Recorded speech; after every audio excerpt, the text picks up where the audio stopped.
Okay, welcome back. Episode number 120, Whew. Mastering Modern Selling. We're And all and here. 120 is your birthday. 120 is my birthday. Yes, Remember 5 10. days. 5 days.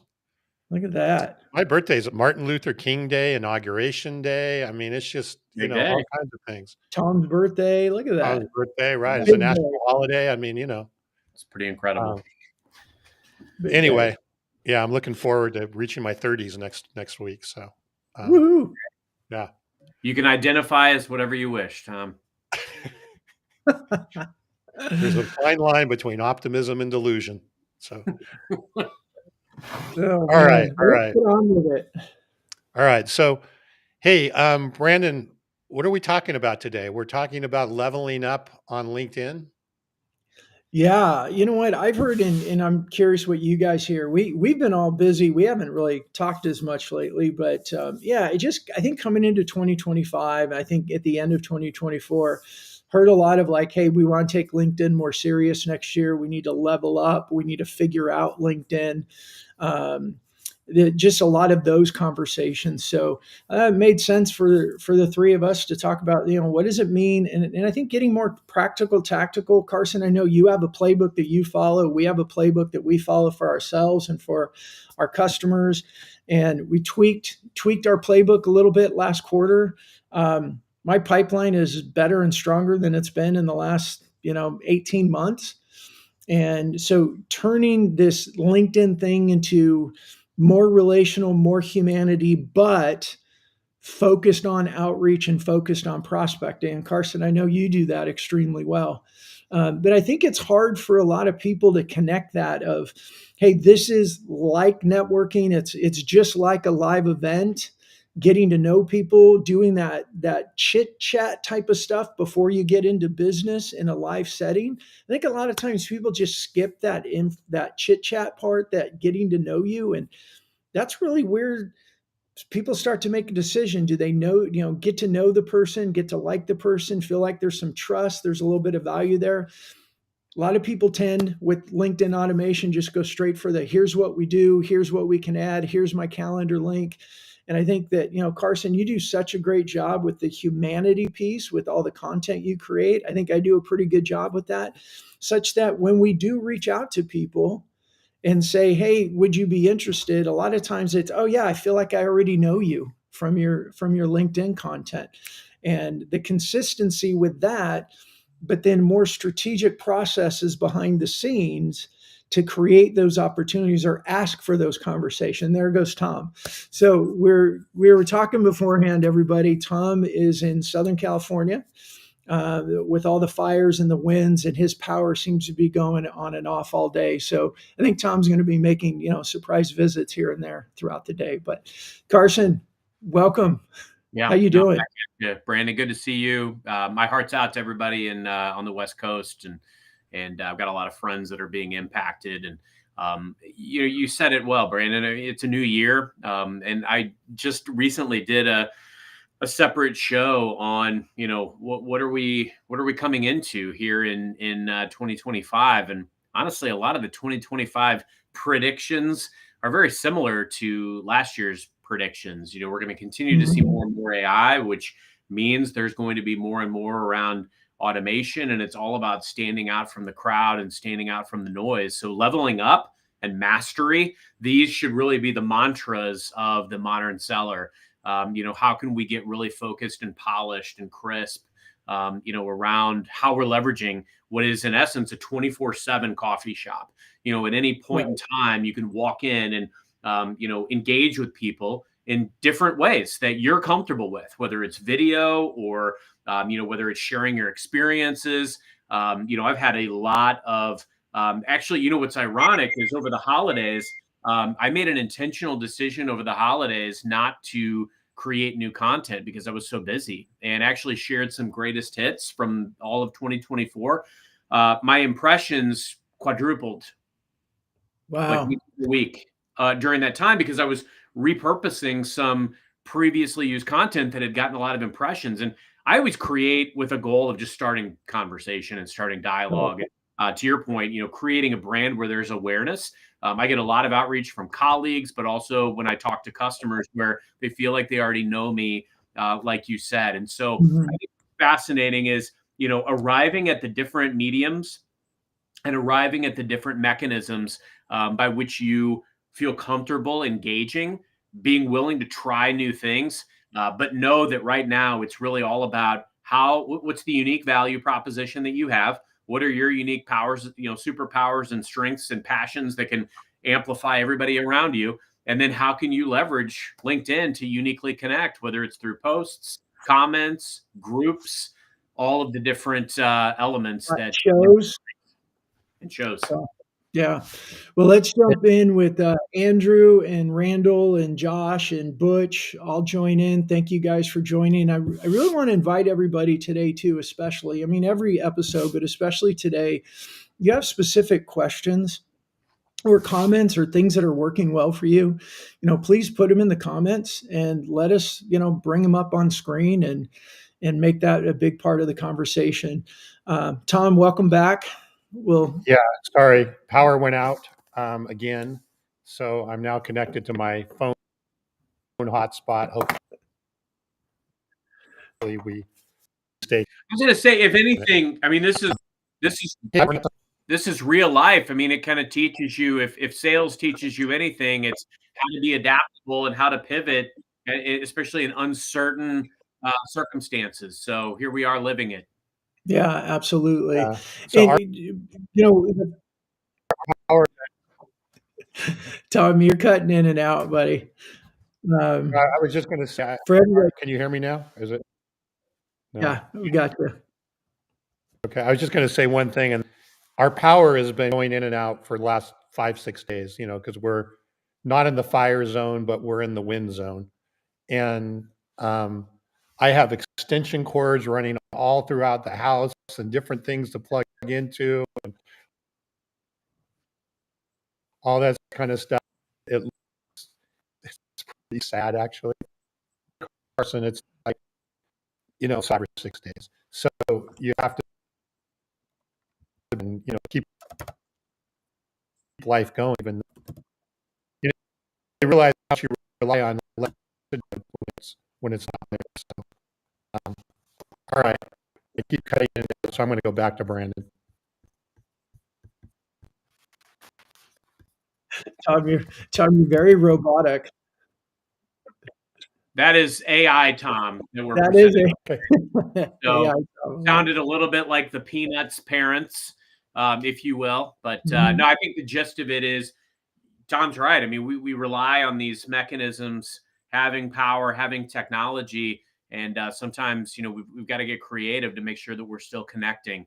Because Yeah. at the heart of everything in sales is the connection piece, and that's what LinkedIn is all about. I know that's what it's been for me, and I know that's what it has been for you as well, Brandon.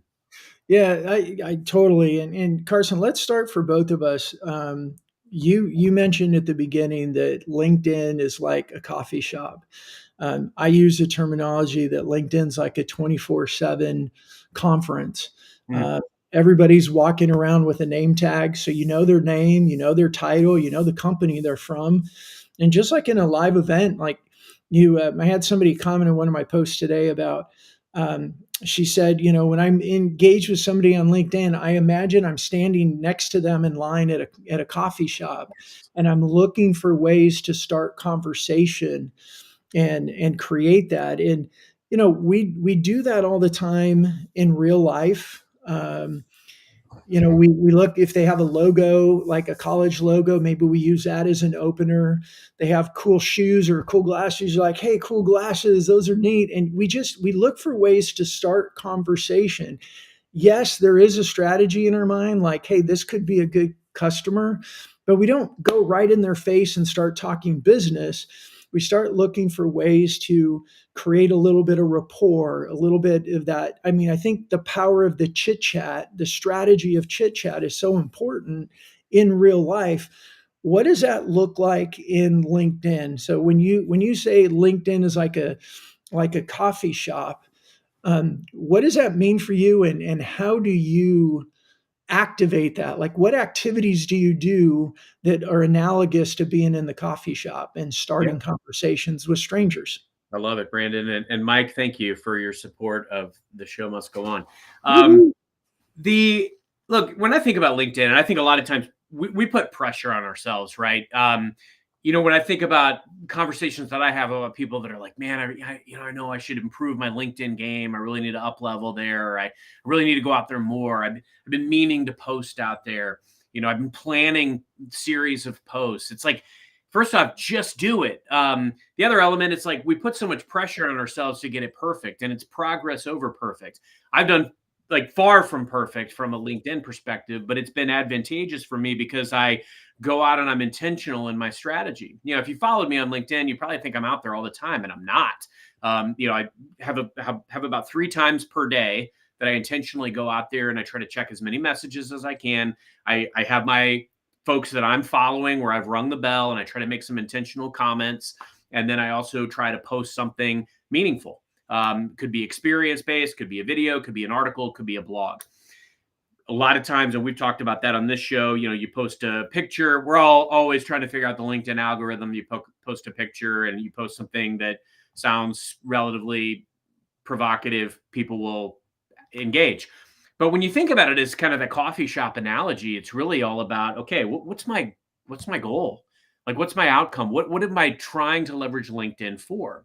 And for me, it's been very much about my personal brand and my career, and also engaging and meeting other people, both people that are customer executives, and that's led to billions of dollars of revenue that never would have existed without meeting these executives on LinkedIn. But it's also led to meeting people in the sales community. See, I wear a lot of different hats and I'm still actively out in the field, and I lead a team and I mentor a lot of people. So I have thought leadership in certain industries where, I have a lot of, work, but I also have a very strong affinity for sales. And so I try to be very intentional, but at the same point, like, there's a lot of elements that it can achieve. So think about, what are the desired outcomes that you have? If it's meeting your sales goal, then it's relationships. You want to go out and create relationships. You can follow the greats, follow people that you ultimately want to emulate. I follow people like Jeb Blunt, Mike Weinberg, Anthony Iannarino.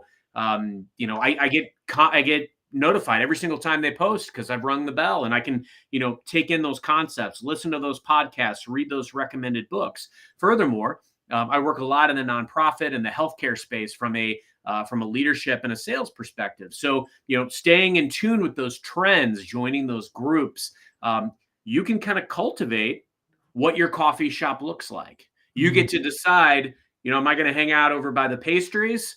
Am I going to hang out over by the mocha? What am I going to hang out by? And the conversations, the water cooler talk that you want to pick up on. The beauty about Sales Navigator and LinkedIn, you can really cultivate your feed and what you gravitate toward. And that's what I think has been really helpful for me in the coffee shop analogy. Yeah. What about you, Brandon? Yeah, and I love. Thanks for putting Jeff his comment on there. I love. You're right. What happens when you comment? You might get ignored. You're better off. You're better off. Yeah, I think The worst thing that can happen if you comment is you make an AI comment and it sticks out like a sore thumb. Good point. Good point. Yeah. Yeah, I think some of the things that you said there, I want to highlight for people too. For anyone that doesn't know, when Carson says you ring the bell, you can go to anyone's LinkedIn profile, and the bell, it's like kind of the top right below their banner, top right corner. If you click the bell, that's a notification. It means you're going to get notified every time they publish. So for thought leaders in your industry, I think a big strategy is ring the bell of people that your buyers are paying attention to, so that you can go comment on their posts. If your buyers are watching their content and you're consistently commenting, it's a great way to grow your reputation. They see you everywhere. I've shared this story on the show before. I had somebody in the Microsoft ecosystem in Atlanta send me a connection request. I accepted. He asked me if I wanted to, hey, we're both in Atlanta. We both lead companies. You want to meet for coffee? Of course. We meet for coffee. And the first question I asked him was, well, why did you want to get together with me and have coffee? And he said, well, I bought this technology company who's a Microsoft partner is about 6 months ago. And I'm just trying to learn the ecosystem. He's like, I would go to these different posts and like somebody in Microsoft or somebody with the big Microsoft partner. And I kept seeing this Brandon Lee guy that kept commenting on all these different posts. And he's like, then I went and looked at your content and I saw that you posted a lot. And he said, you seem very well connected in the Microsoft ecosystem. Wow. The perception that he had, now, I don't think I'm that connected in the Microsoft ecosystem, but from his perception, because of my comments, I was very well connected in the ecosystem for him to reach out and want to have coffee and start the conversation. Powerful. So there's the coffee shop for me is about creating conversations when you have opportunities. I do like that analogy that, and it could be a coffee shop. It might be the bar at a trade show. It could be, any sort of networking event. How are you, like, first of all, what's your goal? And secondly, how do you go about creating conversation? And these aren't magic bullets. Like, I think, too often people thought over the last 10 years or so that some LinkedIn was something you could plug in and it was just going to work. And you've said this before, Carson, POs magically fall out of the sky. Doesn't happen that way. But when we're intentional with how we spend our time, whose content are we looking at? What content are you publishing? Adding elements of business, but adding elements of the humanity. I know Jeff Leisure, who commented before, he talks a lot about the humanity content that he creates and all the conversations that come of it. And it helps us become more known and liked. And what I've seen is our humanity content with our business content changes the way people look at us. They see us as a real person and they get to know us a little bit instead of just seeing us talk business. This is what I do. This is what I do. This is what we can do. Who wants to talk? Nobody wants that. But when they see you as a real person and your content is helping them think or adding value, educating them, entertaining them, encouraging them, then when we do reach out, it could be on email, it could be on a call, it could be in a direct message, it could be at a booth and you're asking people to come to your booth, or they walk by and they see your booth. That's when people go, I see you all over LinkedIn. I feel like I know you. And that barrier drops and conversations are much, much easier to create when we do reach out because of the activity that we're doing on LinkedIn. Yeah, I mean, look, be the real you. I think that's, at the end of the day, that's the ultimate advice. And be willing to try different mechanisms to connect. Going out and following folks is important. What you share can be important. Groups that you join can be important. But I even look back over like my last year of LinkedIn and like what resonated the most and some of the things that jumped out at me the most. I've shared on this show the story of how there was a chief operating officer that I commented on every post that he made for like 6 months. We had maybe one really good line of business relationship in that organization out of about 20 business units. And after all these comments, like there was a moment where we traded book recommendations in the comments of one of his posts. And he said, well, Carson, coming from you, I definitely take that as with a lot of credibility. I'd never spoken to this person. I'd never met them, but we had traded comments for 6 months. Guess what happens? Play this forward. The CEO takes another role. This person is elevated to CEO. And now's my shining moment. I reached out. I booked a meeting immediately. He already knew who I was. And we multiplied, going from one business unit into 7 later that year. And now we're having conversations in all 20. So you can take that to what's the value of the relationship and how can you expound upon relationships and connect authentically and meaningfully with people that you would have never met otherwise. But also I look at the last year of my content and what got the most impressions. And it was times that I took on a new project or changed roles. You make a post, and that's what a lot of people's experience with LinkedIn is. You go on every time, you use it as a resume. And there's nothing wrong with that. I recommend that you update it frequently. I update mine frequently, even around the current role that I'm in. If I take on a new project, have an accomplishment and experience every quarter that I have new results that I can add in there, I'm massaging that constantly. But furthermore, thinking about like, did you take on a new project, become an advisor somewhere? You can create roles, even being a podcast host, we've all created a role for that podcast company page, etc. So I have Mhm. multiple roles that are going on at the same time. And these things prompt impressions, they prompt profile views. And these are some of the types of things that can create dialogue and conversation, which is good. Furthermore, some of the personal posts that I've made over the last year, the biggest impression wise posts that I made that engaged the most conversation and the most really results in the way of net new relationships was one of them was like, I hit my fitness goal for the year. Right. And it was just talking about like the ups and downs. Like I had some injuries and I pushed through. It was kind of a resilience thing. It resonated. Those stories resonated. Furthermore, one of the other ones that really blew up was sharing my career walking deck, sharing an experience that I had, and something that I've massaged over time based on mentors and different experiences and conversations that I've had, being able to translate that into a walking deck. You talk about how do we stand out amidst all the noise.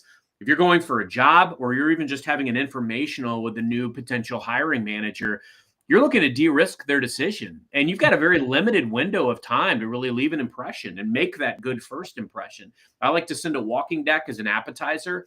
That walking deck was downloaded thousands of times in a month-long span. And so those are the types of things that really get a lot of play. And furthermore, you can write articles, you can create your own newsletter, you can go live, you can create podcasts. I wasn't doing any of these things 5 years ago, and now they're part of my daily rhythm. I still have a day job. I've got a wife and 3 kids. These things are very, very manageable, and you Yeah. can do all of them, or you can do one or two of them that you really gravitate toward and do them well. Yeah. And I like Anthony's comment on there too. It is professional content plus the humanity content plus engaging with your network. Not only does it create conversations, Anthony, and I agree with you, but all of this and everything you just said there, for anybody that gets overwhelmed, like Carson, I say this with admiration and respect. Carson's a machine. And I know sometimes, like when we did our webinar on your playbook, I had people like, I can't do what Carson, like that overwhelms me. I get it. So, but everybody that's listening, everything that Carson is talking about is the activities that he does in this digital platform that's part humanity. He talked about his fitness goal post. And I'm a big believer. Humans remember the emotional pieces, they remember the humanity pieces before they remember what you do for work. So he's doing all this activity around creating a reputation. And all of us have it going into any conversation. You either have a positive reputation, a negative reputation, or no reputation. And we have this opportunity through consistency and strategy, content, commenting, sending connection requests, direct messages after we connect with people. All of that, Carson, is what I'm hearing. All of that creates this reputation so that when you do ask somebody for a meeting, you do have an at bat. 9 times out of 10, I think you and I go into meetings with people going, I feel like I know you. Yeah. And that's what, I mean, my encouragement to everybody going into 2025, stop looking at LinkedIn like another version of email. Stop looking at it as pushing out. That analogy of the coffee shop, the networking event, the trade show, you're in a room full of people. How do you start conversations? And there's nothing wrong with the informal chit chat. How do you start those conversations to build that reputation? And I think to piggyback what we talked about last week with Stephen Newman, which was awesome, he talked about what if you had one conversation a day with somebody that was networking focused, not targeted on your audience, and just started talking with people. That brings us right back to we're building our network, we're building our reputation. And we've talked about this on the show, but I think all of us have talked about this our entire careers in some way, shape, or form. Your network equals your net worth. If you don't have a network, people don't know you or don't know of you, it's really, really difficult to get them to want to talk to you in the middle of all this noise and craziness that's going on. And as you said, 2025 is just going to get noisier. Yeah, no doubt. Victoria had a great comment. And Victoria, great to see you pop up. Hopefully, all is going well in your world. Victoria's been on the show before. And she's so right. With the stigma around sales, showing up with authenticity can help water down that stigma and lower those barriers prospects put up. Because absolutely, I always like to say, just like we have a process, our customers have a process, buyers have a process. They're very data driven. They've got a lot at their fingertips. Their need for sellers looks a lot different than it did 5, 10, 15, 20 years ago. And that makes it all the more critical that we're showing up in meaningful ways. And when I think about like how we leverage LinkedIn, and when I think about, just some of the different ways that we can engage with buyers, first off, there are things that you can do with LinkedIn that are very focused. And there's also some that you can do that are very scaled. I've used LinkedIn automation tools, and I don't always get it completely right. But I tried very hard not to abuse my first degree connection. I've earned that, hopefully, and I want to nurture that. So I want to add value. And typically, especially with customer executives, I may only reach out to them once or twice a year via LinkedIn, but I really make it count. We have a really big event coming up later this calendar year, and it is geared toward executives. And so I'm leveraging LinkedIn to message the 1,000+ people that I've connected with in that industry over the last year to invite them to the event and really try to add value around offerings that we have that are exclusive to them. So while I'm sending out a lot of connection requests and sometimes messages, I'm doing it in a way that is very respectful. And furthermore, I've often found, and I've shared this on this show before, I've found that sometimes customers don't respond, believe it or not, to our sales overtures, right? But if we show up talking about something, maybe an article that we saw that we think might resonate based on a conversation that we might have had, or I've got a podcast that I do with a gentleman by the name of Hilke Faber, who wrote a book called Taming Your Crocodiles. And it's all about building culture and, tackling limiting beliefs. And I've actually sent messages out to some of these executives that I've wanted to earn a relationship with, and I've asked them to be on the show. And I've had customers that didn't respond when I was trying to have a business-related conversation about their business unit, but they did respond when I asked them to be on the show. And to this day, I mean, in some of these cases, these were 2-3 years ago, I still have a regular rapport with some of these folks that said yes, they were on the show with me. And it was very no sales conversation. We developed a rapport. Opportunity and deals actually came out of these conversations. It's not always a straight line. That's why we've got to focus on the relationship. And you're not going to get a relationship without a conversation. Focus on meaningful conversations. Invest your energy and your time in trying to create meaningful dialogue. And if you do that over time, it will bear fruit. Yeah, I really like that, and I'm gonna bring back what you said for everybody back to the coffee shop or the networking event. What Carson was saying is, with his show with Helka on culture or mindset or things, he's able to reach out to people on a topic that's not business related that might be more important to them. So you're in the networking event, and that's why I say we're looking for things to connect with people in a live event. Maybe they have a logo and you go, oh, did you go to the University of whatever? It's a way to start conversation. And then that chit chat, we don't go into business, but we talk about whatever. If it's at an event, you might be like, oh, where did you fly in from? Or, hey, did you have a problem with the weather? Or all those things. And we're just starting to get to know each other. And the value of that in face-to-face is huge. And we don't think about the value of it all the time in LinkedIn. That chit-chat phase, they're assessing, is this somebody that I want to keep having a conversation with? Is this somebody that I'm enjoying this conversation with? If you bypass that, which a lot of people do in LinkedIn, they go straight to business. They don't have that gut part of, do I even want to talk to this person? because people still buy or choose to spend time with those who they know, they like, and they trust, or somewhere on that continuum, right? You can come off trustworthy within a few minutes through chit chat conversation. They may not have super high trust because they don't know you yet, but they're getting a sense.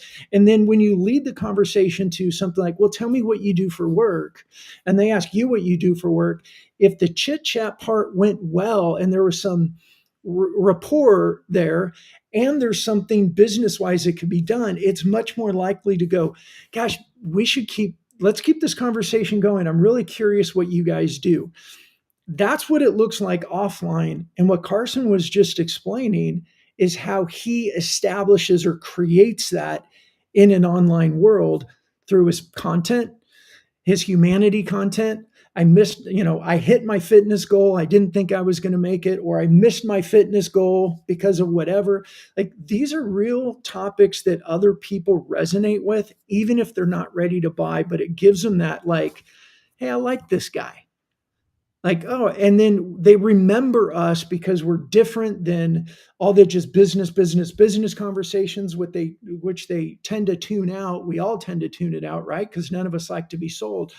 So everything that Carson was just saying, if y'all think about how you behave in real life and that chit chat to earn the opportunity to take it deeper, that's the real value of LinkedIn. Yeah, and you know what I think is interesting too, and there's a good question there from Santino, and this is going to tie into one of the comments that I want to make. So his question is, LinkedIn restricts the number of custom notes when making a connection request. Is there a limit or best practice, like sending connection requests without the custom note? There's different schools of thought on this. Personally, I like to send a custom note with every invite, and it's usually it's based on something specific as to why I want to connect with them. I use my connection requests often for connecting with folks that I'd like to start a relationship with, that are business executives, that are target customers, right? And so I'm often sending, and I learn a lot by, if I send a connection request. And look, you said earlier that bit, Brandon, about like, hey, folks that look at my playbook and it's a little bit intimidating when you look at the spreadsheet. I've been doing this for a long time, so a lot of this is a work in progress, and I've started to take a very counterintuitive approach to my outreach based on the rejections and the responses that I get. So very early on when I started working at Microsoft, I'd get customers that either hadn't heard from us in some time, or maybe they had gotten audited and they didn't want to talk to us. There was a bad taste in their mouth, or their previous rep didn't pay any attention to them, or whatever it was. I started incorporating some of these reasons that people didn't want to talk to me into my outreach. And it gave me a higher probability of success. Now, I think we'd be remiss not to talk a little bit about AI and some of the new things around AI. AI is everywhere. Can I jump in before you jump into AI real quick? Yeah. Because one of the things I think you heard that I think I heard that you said that's really important. You said you were looking at what some of these people that may have not wanted to talk to Microsoft, you looked at why. You looked at what was going on. Maybe they had a bad rep, maybe this. You went back into your ideal customer and you did the research and you pulled out the messages that were most important to them. And then those messages started becoming part of all your content, email, posts, direct messages. I think so often people feel like LinkedIn doesn't work. But the reality is you didn't do the deep enough work with your ideal customer profile to find out the right messages that are going to get your ideal customer to pay attention to it. So you've got this humanity piece that we've been talking about, but then you got your messaging piece that's spot on. And I find too often people, like, I'll ask CEOs, like, talk to me about your ideal customer profile. Oh, we got it. I start digging deeper, and it's usually like, yeah, we don't know it that as well as we thought we do. And I love that you said that, Carson, because I think that is one of the big difference makers that works really well for you. I've seen it working really well for us. And we go back into our ICP and look at our messaging 3 times a year now. Yeah. Because everything's changing so quickly. I want to know, what are they thinking? What's going on? And we revise that messaging so that it's getting their attention. It's not just post whatever you want. Right. and they will come. But I mean, that if you guys are listening, what Carson just said there was brilliant. And that's the nuances that makes this tool so powerful, but you still got to do that work. And I think that's one of the jobs and one of the functions that a lot of companies skip, and then they blame the tool. Well, LinkedIn didn't work, or oh, our email messaging didn't work. But I do find companies spend more time looking at email messaging and refining it, but they don't look as much at LinkedIn messaging. We still think it's a silver bullet. I'm just going to post and they will come. Preach. I mean, and to Santino's question, so you can send 100 per week, and AI and automation are phenomenally helpful, right? We have to use them the right way. We can't use them in a way that it neglects the value and the quality of the relationship. It can't become noise. You can use it to do things better. Every Monday, I have a LinkedIn automation tool. I send 100 connection requests with a personalized message that I've crafted, right? And it is a counterintuitive approach. The biggest heartburn for a lot of our customers, I found, was that we're a lot of times one of the bigger checks that organizations write. And yet our sellers are always trying to show up selling more stuff. So I took the approach of saying, hey, there's a lot of resources that you're entitled to as a result of your significant investment. Let's discuss that. I got a lot of meetings that way. How in the world can I diagnose a customer's challenges without actually speaking to them? So I kind of come in with, here's some immediate value that I can add. Some of these conversations don't go anywhere. They're happy. Everything's working. They don't need me, but I'm available. But then there's others that you uncover a slew of different ways that you can jump in and help them with things that are already in flight. And that's what helped me tremendously. But when I think about that element is AI is a great tool to leverage, and it's all in the prompts. If you're ever struggling with what to post, if you're ever struggling with what to email someone in a certain circumstance, I mean, the more detailed you are in your prompt, hey, this is what I'm looking to achieve. I'm emailing this person. You can literally put their LinkedIn web address into the prompt. You can put their company web address into the prompt. I've literally, and I talked about this on this show, I've developed a strategy by which I can open up 50% of the scale organizations out of the 400 that I support. I opened up 50% of them with a C-suite message, and with AI helping me. Now the key element is AI can't have the final word. You have to have the final word. Mm-hmm. I'll have AI look at transcripts of, maybe shows that I was on, or maybe an article that I wrote, or just raw words, and help it craft it in my voice. You can say, over time, it learns your writing style. You can have it write the email in your writing style. You can have it write. I often will say, I'm writing this specific email to people that fit this category, and write a subject line that will maximize clicks and opens, and write a message that says this, and I'm massaging it throughout time. The more specific that you get, but then also the more humanity that you infuse into the end result, it can help you be a lot quicker. It can help you get access to the data that you need. It can help you write that message or get over hurdles. And I might have come up with 3 or 4 of the awesome use cases or stories that I want to tell in a customer meeting. But if AI can come up with an extra 2, and one of them just happens to resonate, it just enhances your probability of success. You can't blindly use these tools, but if you use them in a way that helps you better connect with people and also nurture those relationships, that's what's going to help you be more successful and master sales in modern selling. Yeah, one of the uses I've really found with AI, and now with FistBump, I do have what we call our doppelganger. It's built on OpenAI. We put our own car around their engine, so it already knows me.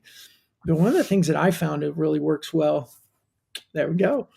One of the things that I found it really works well is I'll take transcripts from conversations and use the prompts. Tell it like, hey, you are a master researcher for a sales team. Your job is to take this transcript and identify for me what were the pains, what were the challenges, what are the goals that they were talking about in there, and bring those, first of all, they bring them to my attention so I know what they are. And then I'll go in and say, Now you're a master copywriter, and we're going to turn this into newsletters. We're going to turn this into social posts. We're going to turn this into email messages, because I would now want to send this to 50 other people who are the exact same as this person, the same type of CEO, same business.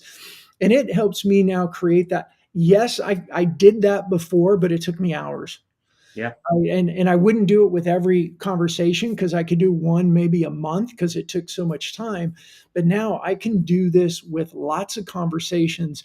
I would say Carson and I were talking before we went live. Our pipeline right now is fatter and more robust than it's been in a long time, just over the last 3, 4, 5 months. I think part of that is because more companies are going, I need to figure out LinkedIn. But a big part of it was we went back to our ICP multiple times this year and said, what are they saying? What are they talking about? How are they looking at this? And then we just adjusted our messaging accordingly. We've adjusted our show topics accordingly. Yeah. Like this show, for everybody listening, level up your LinkedIn is a term that I've heard multiple times over the last 90 days in conversations with people. So we turned around and turned it into a topic of one of our shows. How do you level up LinkedIn in 2025? I know that's what they're interested in, because they've been telling us and we've been paying attention to it. Using AI, saying, tell me what they're saying, helped like put a spotlight on some of these terms that they were using. We then moved it into our messaging, and then all of our messaging, from our emails that go out, my LinkedIn newsletters, my LinkedIn content, direct messages we're sharing with people, and of course our show. And then we take the show and we use our AI to help us create different shorts and different written posts and summarizing things for our LinkedIn newsletter. And then we'll publish that over the next 2 to 3 weeks.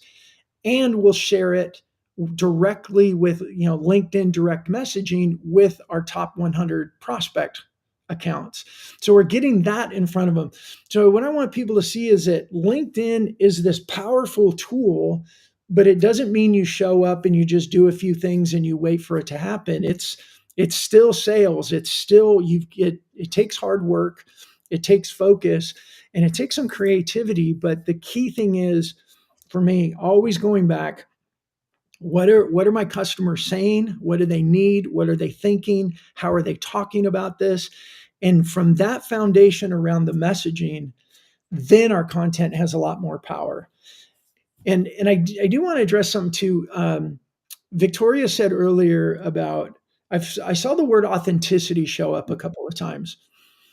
And I want to address this because I've heard this in a lot of my conversations. My AI has brought this to my attention. What the heck does authenticity mean? Authenticity has become a word that really has no meaning anymore, that gets used a lot. And a lot of CEOs that I talk to, that scares the crap out of them.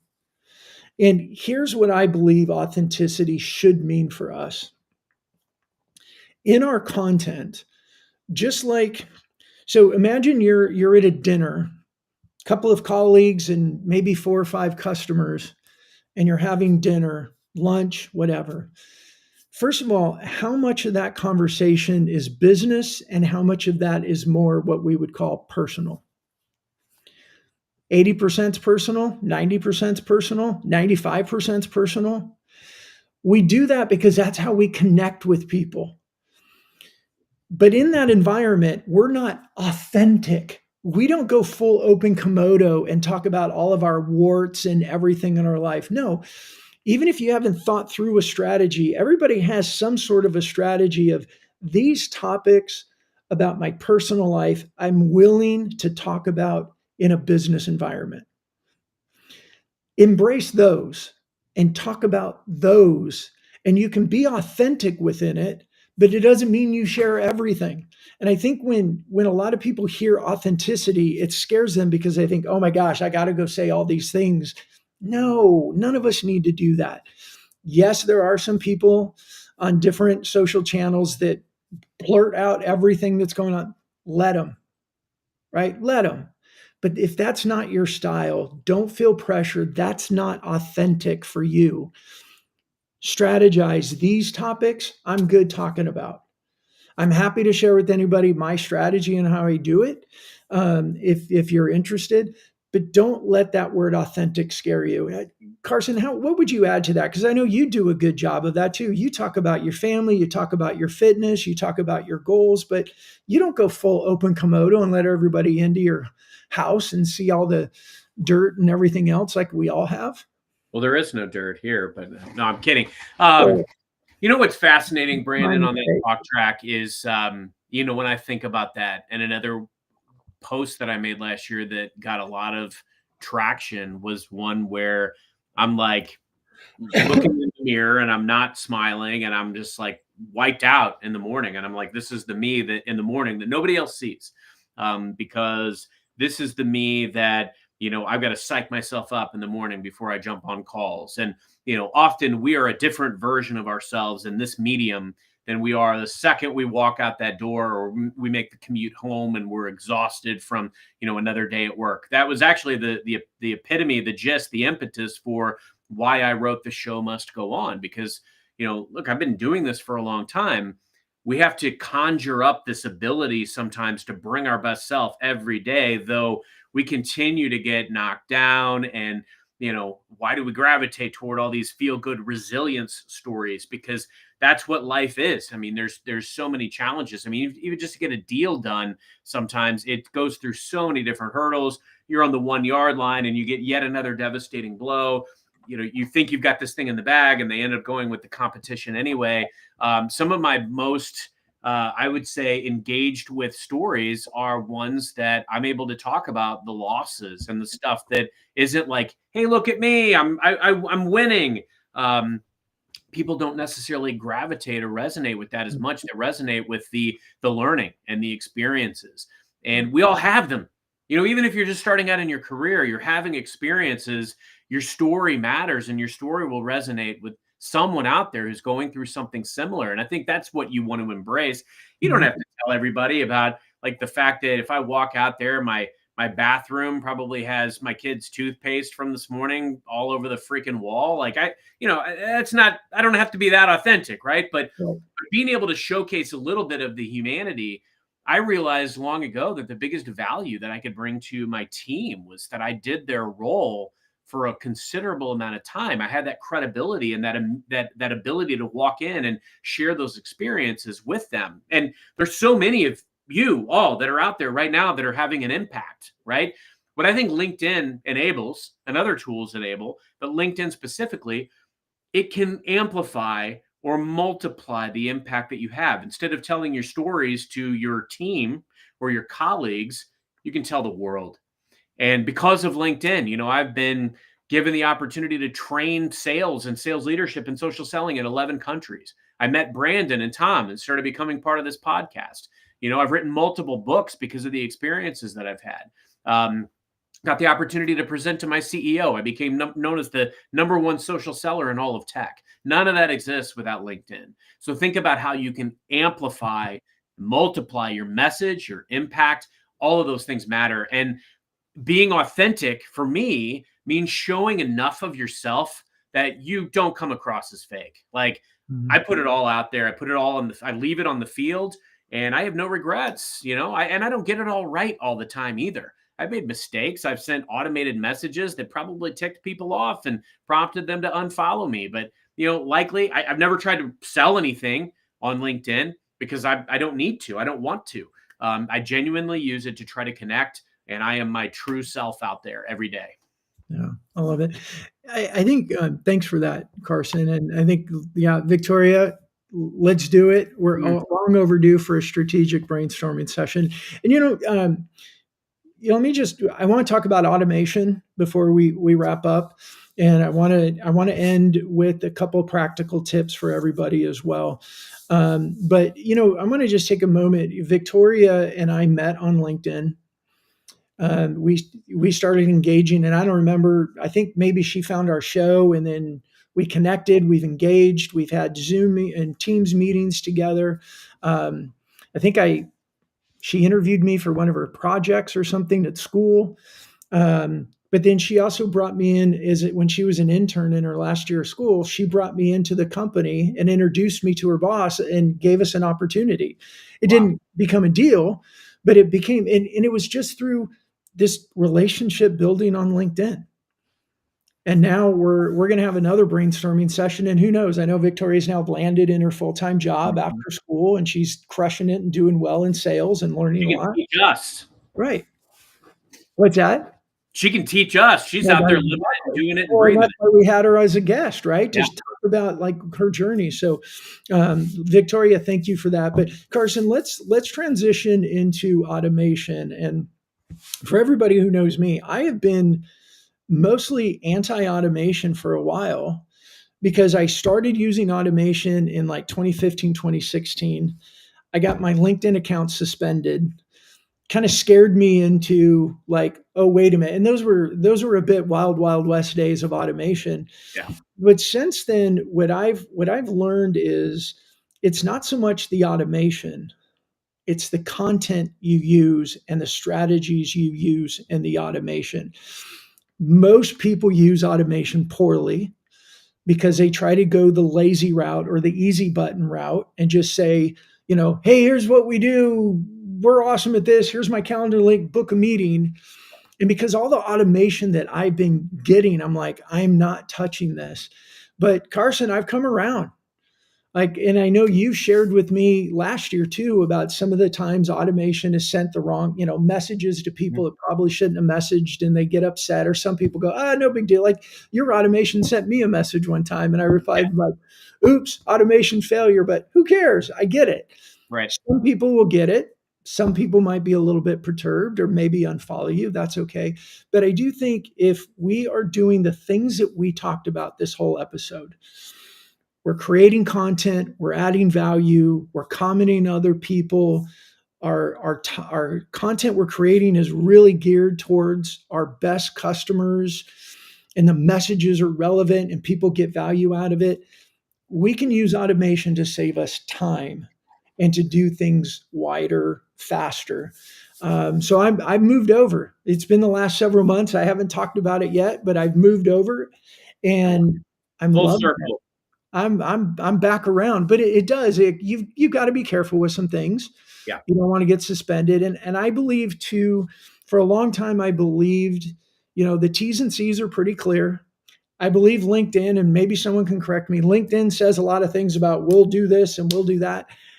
I believe LinkedIn turns a blind eye to a lot of the automation because when it's used well, it actually benefits LinkedIn and it's benefiting the user experience. So there's my new belief around it. But Carson, I'd love for you to share with people. You've said a few things here and there about using it, but talk a little bit about your strategy around the automation based on everything that we've just talked about. You're evolving, Brandon. I love it. You've Automation for me, I've used a tool called Octopus CRM for the last few years, and it was actually an internal mentor that showed it to me a few years back. It can send your connection requests. The cool thing is you can set it up where it'll shut things off, right? It will only send a certain number of messages. It'll only send a certain number of connection requests. It'll send exactly what you want. You can personalize it. You can slice and dice. It fuels from Sales Navigator. So I can go out and just find exactly who I want to send stuff to, what message I want to send, cut it off when I want, right? So I use it for connection requests. I send 100 a week every Monday. And the key element, it's kind of nice that it's only 100 because you don't want to get carried away. If people respond, which they do, because I send personalized messages, I may get 20, 30 messages back on a Monday. I need to be able to respond to those in a timely fashion and book those meetings. And that's where I've seen a lot of value is being able to start conversations. Furthermore, you have the capability to send messaging campaigns. Don't abuse it. Look for, if we have very specific targeted events that we're doing and it's a certain subset of people, I want the C-suite and the board at this vertical, I may send them a direct message, but I might only send, a couple of messages to those folks a year. So it really just depends on how I leverage it. It also allows you to go in and visit people's profiles, which I find value in. If I go out and I visit profiles of people that are following topics and people that I'm also interested in emulating to some degree, so that you can kind of build some community, could stimulate potential fellowship, people following you that Mhm. have similar interests. So there's some value there. And then also you can endorse, but I use that one pretty sparingly, because why would you want to just blindly endorse somebody you don't know? So, I mean, use it for what it's, the value. And I honestly, I'd love to hear if there's some other folks that use automation tools. I don't know much about some of this stuff, because I tinker and I use, and if I like something, I mean, just ask my wife. I'm not a huge fan of change. So if I find something I really like, I stick with it and I go with it. I'm sure there's a lot of tools out there. There's a lot of things that are working really, really well. I prioritize unique, genuine connection. And if I can do that, I'm happy. Yeah. Yeah. I've started using automation to do a couple things to help me be more efficient. Um, number one is I've created a list in Navigator of CEOs who I've recently connected with, who I want to invite to certain episodes of our show. Um, Inviting them takes time, and that's where I use the automation to do it. Now, there's two ways that you can invite to an event, and our episodes are LinkedIn events. One is you can send it through the notifications, and I think it's good. It's not great, but I do invite them more often that way, because for them it's an easy yes or no. Yeah. But then when we are doing what I call a hero episode, it's really an episode that's very much focused on what I know our ICP is talking about and what they need. Then I'll use the automation similar to what you say. I use the same list. I've got a couple hundred CEOs in there, a couple hundred accounts that I'm really focused on for the next quarter. And I will send them a crafted, personalized message about why I think the show. Now, look, if you've done your ICP work and you've done your messaging work, you've done your homework, they should want to receive this. Like, they should be getting, like, I want my hero episodes for my best customers to look at that and go, oh my gosh, I have got to watch this. Right? They may not be able to, but maybe they can register. But I want them going, I've got to watch this.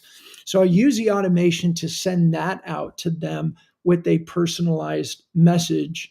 And I can track if they've clicked the link. I can track a few things there and see who's engaging and who's not. And I can make decisions on those that are engaging.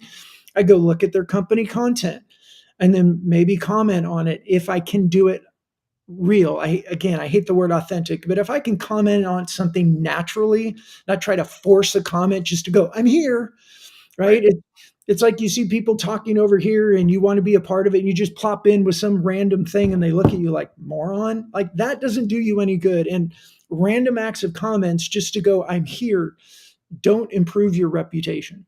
And for the love of goodness, please stop with the every post that I make, and you get multiple of those comments that like sound exactly like your post that end with a rocket ship. I mean, come on. I know AI wrote that. And Like, a what's question. the point? Why do people do that? Right. Yeah, I have 3 accounts that I can guarantee will comment on every single one of my posts. For a while there, I commented back because I like to engage and realize they never come back. And even to the point I said, so this is an AI comment, right? And they never responded, but they comment on every single post. That's AI. And think about this, if you're doing stuff like that, if you really want my attention and you're doing that, when you reach out to me for a call or a direct message or an email, do you think I'm paying any attention to it? No way. No. You've automated comments that make me look at it, and it's not even a human. Hey, Anthony, the rocket ship. Yes, that's the one. There Drives it me is. bonkers. I'm just so over that. Like, there's so many of these things that are so valuable. And Victoria, you just made a comment too. Like, a lot of outreach is automated. Luckily, there's some emails that you can scrap or edit to give that personal touch. Here's the thing: automation and AI have their place. They can make us better. They can put us in touch with data or at the pulse of our customers. They can, pull things together. I made a newsletter the other day where I put like 10 different event links in my prompt, and it wrote this whole newsletter for me. I had to massage and edit a couple things, but what would have taken me an hour took me 5 minutes. And so there's a lot of value in these things, but just don't abuse them and don't leverage them in a way that diminish your credibility or spit in the face of what you're actually trying to achieve, which is genuine relationships. Yeah, I love it. Hey, I got a comment on this. So Jennifer Johnson just commented on this. Post adorable kids, and I'm definitely going to comment. There you go. And that's true. Jennifer posts on my family pic, so I will vouch for that.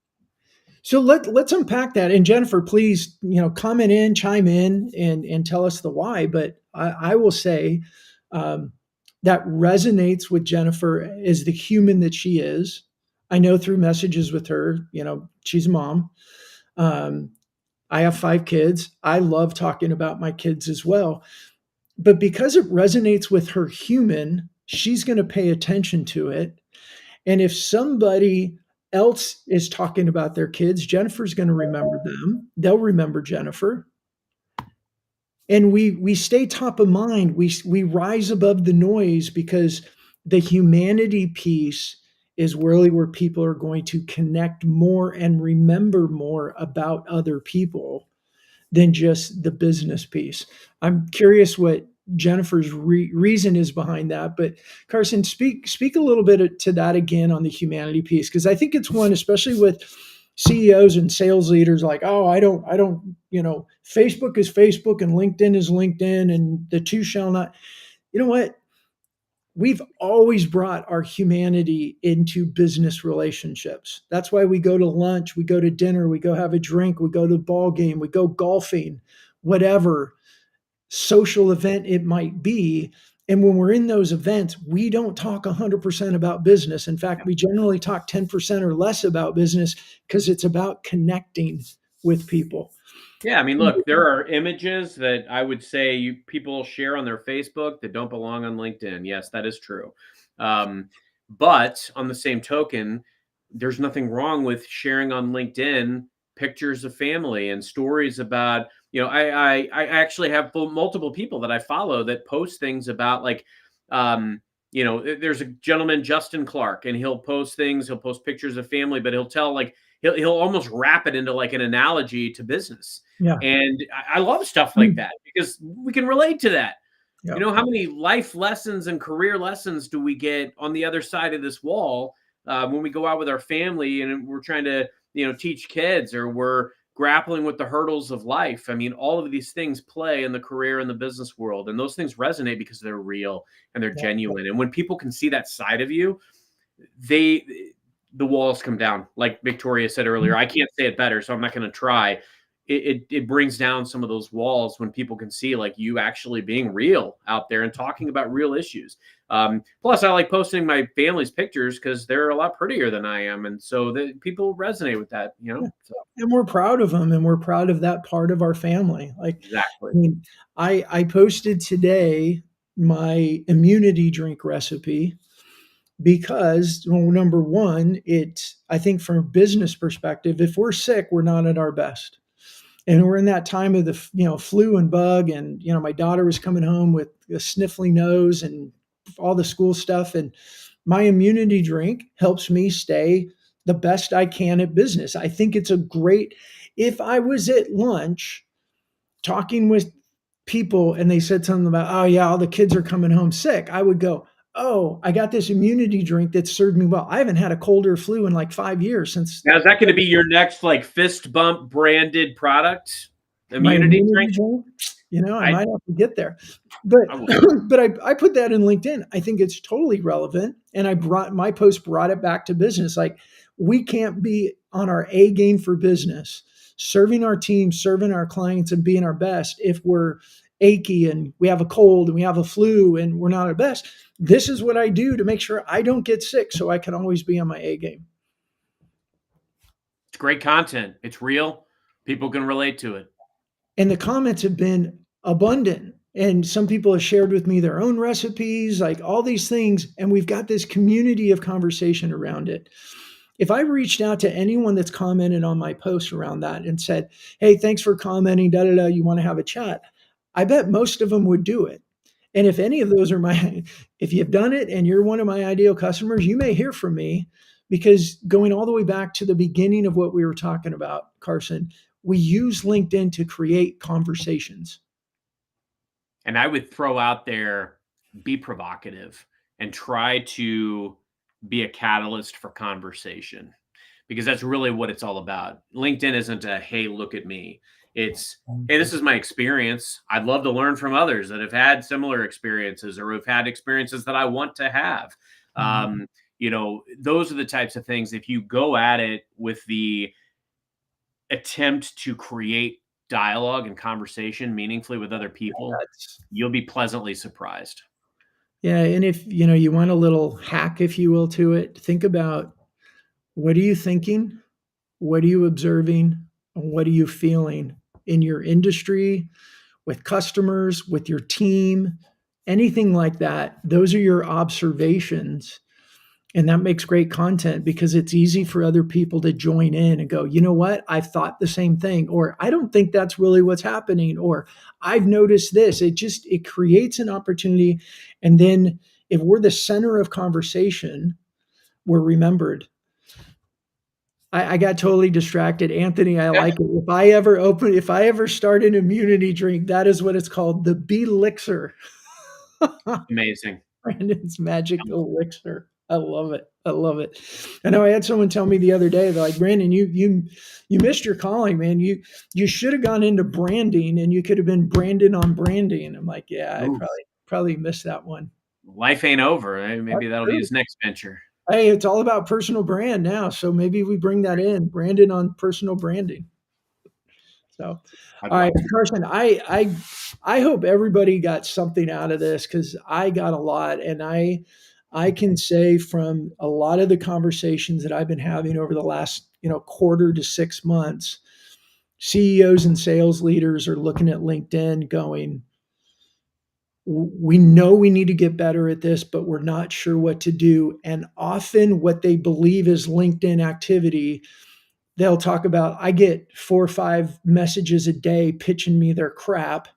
And obviously they don't want to do that, but they believe they have to level up their LinkedIn. And our goal today was to help everybody start thinking about just a few practical ways to level up your LinkedIn. So that's my encouragement to everybody. Carson, before we wrap up, what's your final kind of message, encouragement for everybody today? Don't put too much pressure on yourself to be perfect on LinkedIn. Show up in a way that you're open-minded and you're looking to just meaningfully connect with others, and you'll be pleasantly surprised with the result. There's a lot of ways that you can go out and create and engage, explore them, investigate them. Doing a show might not be for everybody. Joining a group might not add value for everyone. Writing a newsletter may not be your forte, but there's a lot of different ways that you can go out and share video, share experiences, share pictures. Try a little bit and try a little bit. Start slow. Maybe you start with once a week goal. Maybe you get to once a day. Whatever it is, just go out and progress over perfect. Yeah. And I would add to that, consider the show, because every show that we do, I create about 15 pieces of additional content. And as we strategize episodes to be targeted to what we know our customers are challenged with, talking about, wanting to solve, that means that the content I'm creating is targeted to that ICP. And it's real easy way to create a whole bunch of content after what we've now done is an hour episode. But all right, well, thank you everybody for joining us. I'm sorry that Tom wasn't able to join. I know he would have had a lot to share as well.